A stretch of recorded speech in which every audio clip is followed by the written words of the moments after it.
Welcome to our channel Bong kitchen. আজ আমি আপনাদের বানিয়ে দেখাবো বাঁধাকপির পকোড়া। এই বাঁধাকপির পকোড়া খুবই মুখরোচক আর সুস্বাদু একটা রেসিপি। তো আপনারা বাড়িতে বানিয়ে বিকালের চা বা মুড়ির সঙ্গে ট্রাই করতে পারেন। আশা করছি আপনাদের ভালোই লাগবে। আর আমাদের এই যে রেসিপিটা যদি আপনাদের ভালো লেগে থাকে তাহলে লাইক আর কমেন্ট করে জানান। আর হ্যাঁ, আমাদের এই চ্যানেলটি সাবস্ক্রাইব করতে ভুলবেন না। তো চলুন দেখে নেওয়া যাক আমরা কিভাবে বানাবো এই বাঁধাকপির পকোড়া।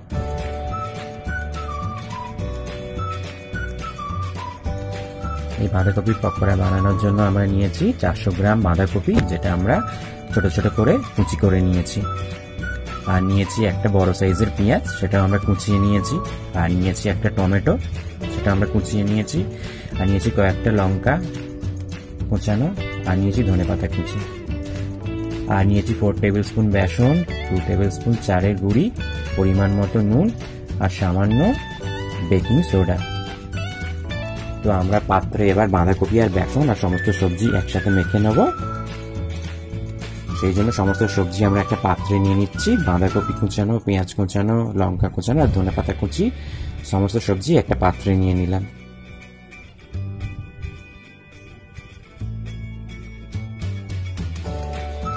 এরপর আমরা বেসনটা দিয়ে দিচ্ছি।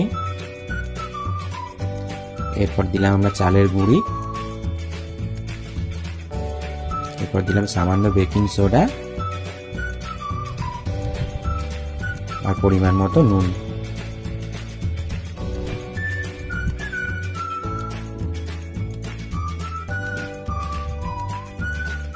এবার আমরা অল্প জল দিয়ে বাঁধাকপিটা বেসনের সাথে ভালোভাবে মেখে নেব। তো এখানে প্রথমেই আমরা বেশি জল দিয়ে দেব না, তাহলে আমাদের এই বাঁধাকপি যেটা মাখবো ওটা পাতলা হয়ে যাবে। সেই জন্য আমরা আগে অল্প জল দিলাম। তো এখানে আমাদের আরেকটু জল লাগবে, সেই জন্য আমরা আরেকটু জল দিলাম প্রয়োজন মতো। এবার আমরা ভালোভাবে মেখে নিচ্ছি।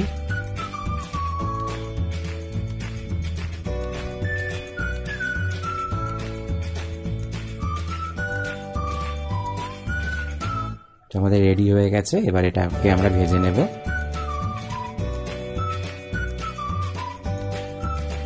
আমরা কড়াই তেল গরম করতে দিয়েছি। আমাদের তেল গরম হয়ে গেছে।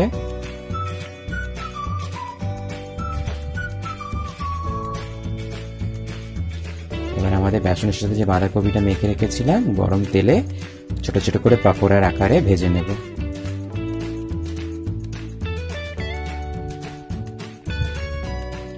এখানে আমরা খুব হাই ফ্লেমে ভাজবো না, মিডিয়াম ফ্লেমে ভাজবো, কারণ হাই ফ্লেমে ভাজলে উপরটা পুড়ে যাবে আর আমাদের পকোড়ার ভিতরটা কাঁচা থেকে যাবে। সেই জন্য আমরা মিডিয়াম ফ্লেমে ভাজছি।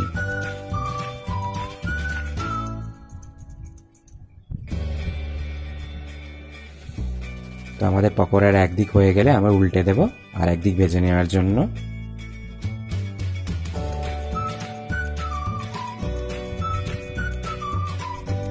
আমরা একে একে প্রত্যেকটি পকোড়া উল্টে দিলাম। যেহেতু আমার একটা দিক এখনো বাকি আছে, সেই জন্য আমরা আর একটা পকোড়া ওখানে ভেজে নেব।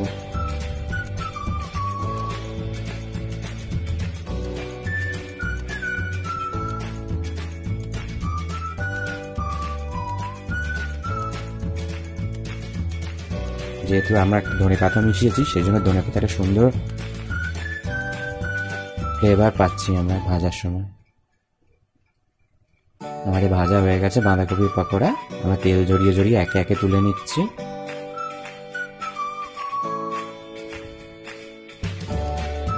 এইভাবে আমরা একে একে সমস্ত বাঁধাকপির পকোড়াগুলো ভেজে নিয়েছি। দেখতেই পাচ্ছেন সমস্ত বাঁধাকপির পকোড়াগুলো ভাজা হয়ে গেছে। ধন্যবাদ।